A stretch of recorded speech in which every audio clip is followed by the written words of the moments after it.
Thanks for your time, everyone, this afternoon. I'm going to offer you a rare voice in New South Wales, which is the voice of a Queensland council, or the experience of a Queensland council. So when I was putting this together, I thought, why is it that some local governments actually seemingly deliver infrastructure projects for waste in a purposeful way, and they've got 100% backing from their elected representatives, and on the other hand, I've seen some councils where they kind of, no disrespect to waste officers, but they bumble along and they don't seemingly, they're not capable of making a decision, so they go through this endless kind of options analysis process and never actually come out with an answer until they're backed into a corner where they have to make a decision which is often not the best value one. I think part of it lies in the way that they approach the strategic planning process and the way that they tell that story to elected representatives, and so I'm going to try and articulate the way that Sunshine Coast went about that process. Hopefully I can figure out the technology. So I think that waste infrastructure planning is actually a visionary challenge, and my case study today is about the Sunshine Coast Council in Queensland and the way they went about that process. So it started for them in 2008 when a newly elected council came in and they actually made a decision not to proceed with the landfill that they had been planning and had approval for, and they'd been planning it for about 6 years. They made the decision to not proceed with it, and what they didn't think about was, what are we going to do next?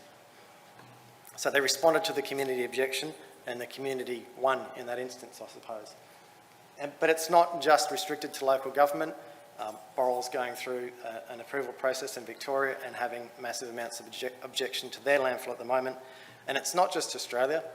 Hong Kong has been trying to plan they landfill 20,000 tonnes a day. They've been trying to plan their mass burn incinerators for their community for the last 5 years. And funnily enough, they can't proceed with it. The community's pushing back against it. The reality is in Queensland, the experience is that landfill development or approval processes take about 7 to 10 years. So that's why it's a visionary challenge. For those of you who don't know, the Sunshine Coast is an hour north of Brisbane. It's kind of renowned for its beaches, it's renowned for hinterland. As an urban population, it's constrained on one side by the sea and the hinterland on the other, so there's a lot of people living in a small strip of land, which makes it really difficult to get approval, or actually to site a landfill and then to get approval for it. People who live near the sea don't really want a landfill in their backyard. Sorry you can't see the stats, but from a waste management perspective, council services about 110,000 properties per week. They have a voluntary garden collection. Queensland doesn't have a landfill levy, so there's not a huge impetus to proceed with alternative waste technology. Uniquely for local government, Sunshine Coast actually controls the commercial, the delivery of waste services to commercial businesses, which I'm sure other local governments would love to have. And in terms of its waste infrastructure, it landfills about 140,000 tonnes of waste per annum.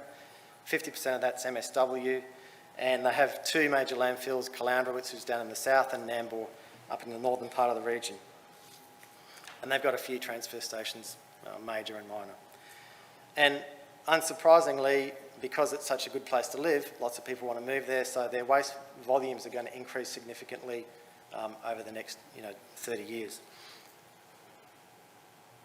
So the brief that we got from council was kind of like, how do you find a landfill in a place like the Sunshine Coast?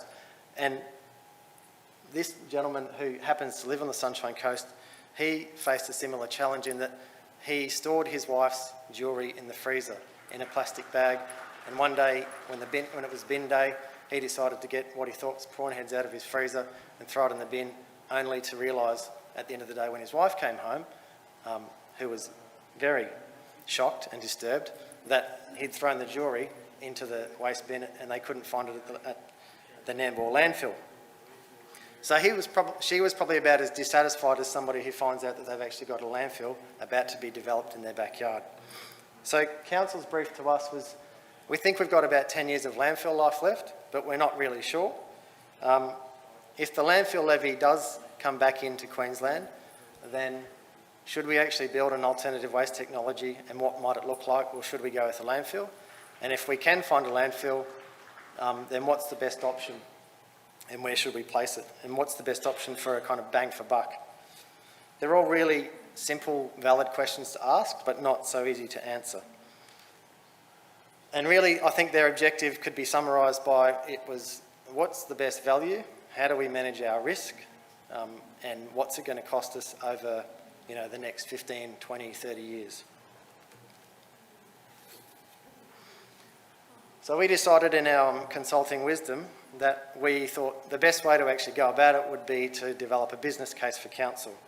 And we drew heavily on the investment lifecycle approach that's used within the Victorian government and has been used for the last 20 years or so in Victoria. And if anyone's kind of a student of strategic decision making, then I recommend that you go and have a look at all the documentation that sits within the Victorian government around lifecycle investment planning. Really, it aims to answer, is there actually logic in the decision-making process? Is it economically or commercially viable? Can we actually afford it? And what's going to be the impact on the community from a financial perspective? Do we actually have the skills to deliver it, or do we need to go and get them? And lastly, what's the best way to deliver it? Should we kind of go through a traditional design and construct contract? Do we have an alliance contract? All those sorts of procurement models. So given that council was so interested in thinking that it wanted to establish a landfill, the first point to start was, well, where are we going to build it? And so we looked at there were basically 5 potential sites that we identified in the region.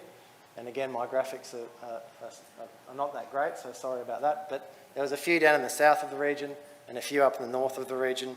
We also looked at adjoining local governments and the prospect of regional collaboration, that dirty word, within Queensland local government.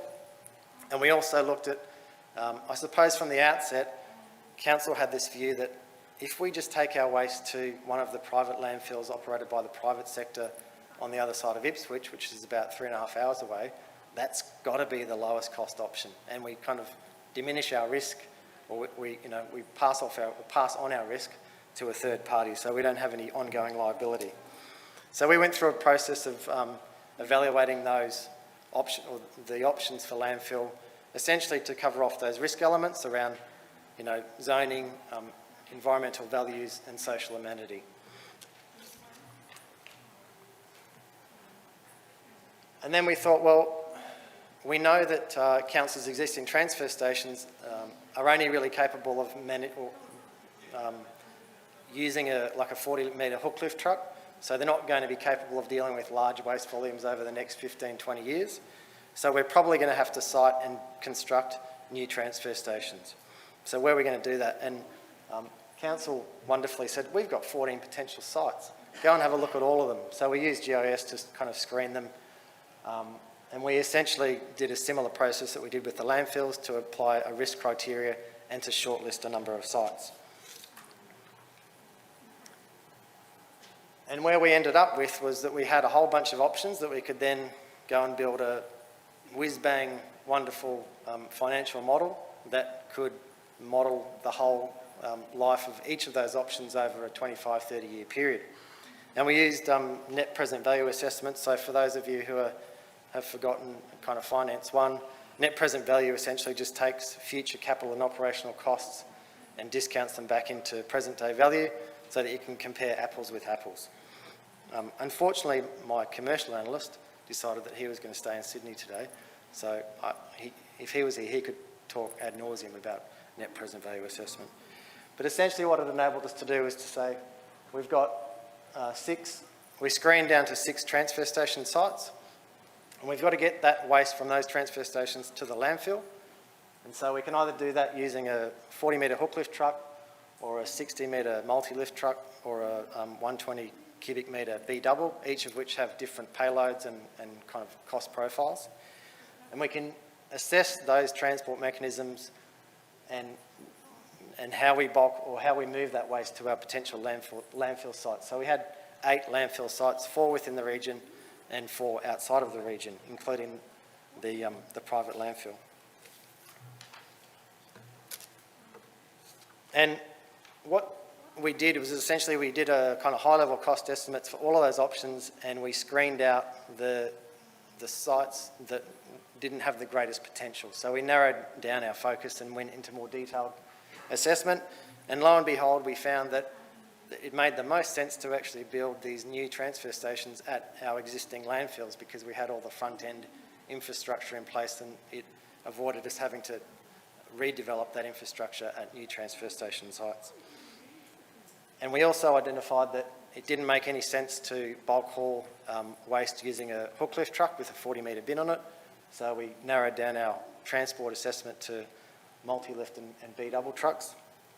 And we also screened out some of the landfills. So in our kind of second pass analysis, it enabled us to say, well, actually, site A looks really attractive, but it's only got a limited kind of life.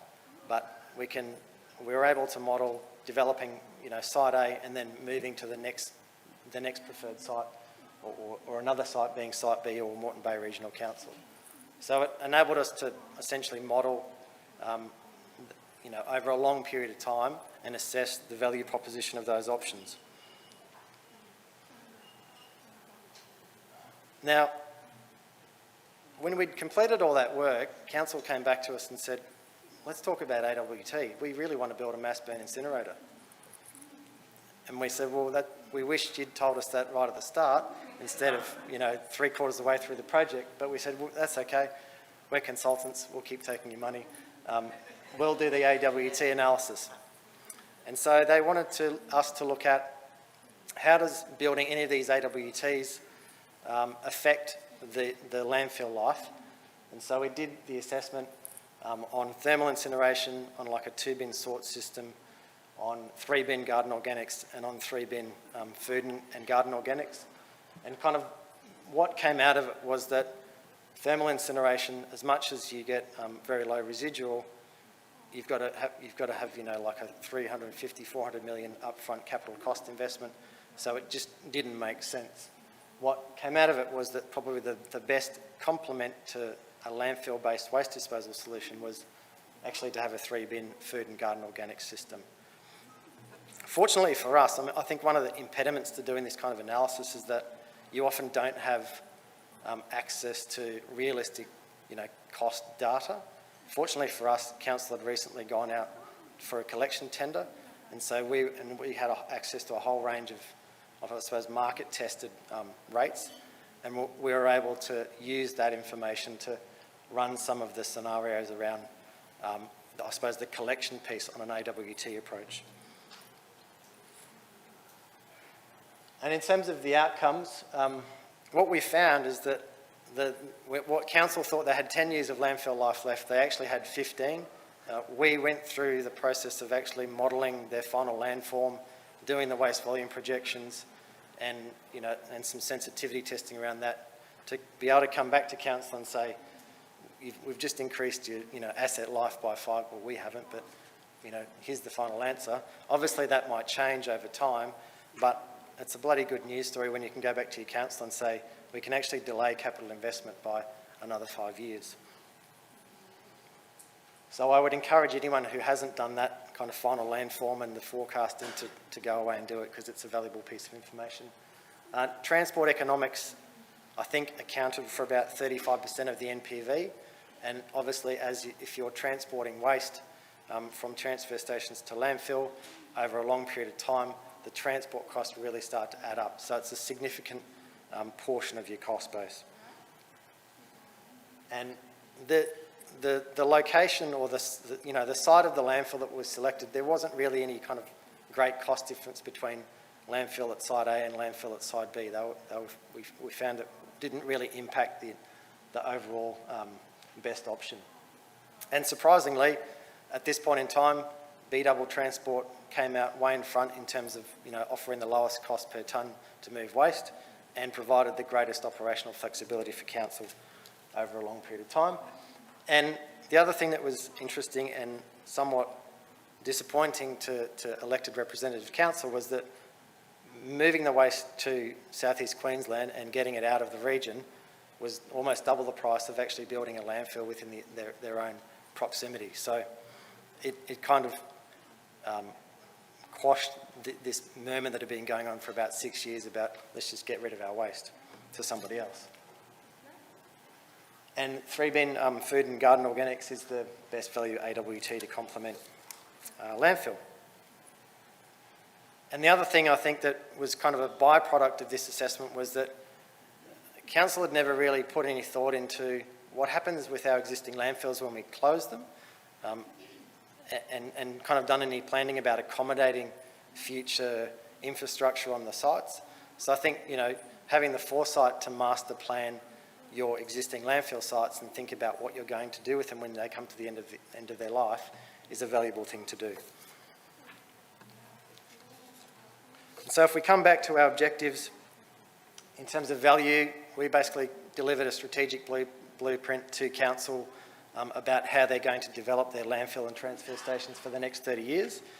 What that means is that they don't need to go and spend any more money on consultants doing options analysis. It's kind of laid out for them. Obviously things might change, but the work can be, or the financial modelling can be picked up and refreshed every few years to see if things have changed fundamentally. We demonstrated the value of landfilling within the region, and as I said, we can update the investment model. From a risk perspective, we identified what the planning risks, the environmental risks and the social risks were. We identified, you know, who that they can actually go out and engage as stakeholders to move the project forward, and we minimised the delivery risk. And from the cost perspective, we benchmarked AWT versus landfill. Again, we, I suppose, have given council the green light to go out and potentially do a 3-bin food and garden organics the next time their collection contract comes up for renewal. And we also articulated a 15-year procurement plan mapped out year by year, so council can now actually factor that into their capital budget and progressively work towards delivering all of the infrastructure that's required over a long period of time. But really, we've only just taken the first step in the process, so it goes back to the visionary challenge. I think any major waste infrastructure approval is an endurance event. The business case just really identifies a structured way of identifying the problem, identifying the options and articulating the preferred outcome. What it doesn't do is, I suppose, diminish the endurance test, which is going out and trying to sell it to the community. But at least if you've got a package that is defendable and council can you can show council that you've actually done the analysis and it's robust, then there's political commitment behind the preferred outcome. And if the community doesn't want the kind of the best value outcome, council can, I suppose, stand there with their hand on their heart and say, well, okay, we appreciate you don't want a landfill in your backyard, but the alternative is that we have to increase your cost by $100 per annum or whatever it is, and actually have the evidence to support that justification. So that's all I have to say for this afternoon, but thank you for your time.